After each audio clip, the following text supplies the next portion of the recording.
Hi. In this trading tutorial, we'll focus on these vital components that help validate specific chart patterns, providing traders with increased confidence in their analysis. By mastering confirmation candlesticks, you'll enhance your trading decisions and refine your overall strategy. Let's delve into 4 patterns to show how these confirmation candlesticks can be used. In the following patterns, the second candle is the confirmation candle. First, with the bullish engulfing pattern, the second candle is the confirmation candle. Its confirmation is within the pattern. The little arrows indicate the trend before and after. Similarly, in the bearish engulfing pattern, the confirmation candle is within the pattern. It's the red candle, which is bearish.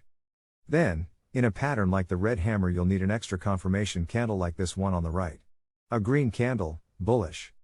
Finally, the bearish green shooting start needs an extra confirmation candle too, a bearish red candle to get confirmed. These 4 patterns use confirmation candles and you should learn to detect them. Train on historic price data when you can until you're able to see them. Thanks for watching.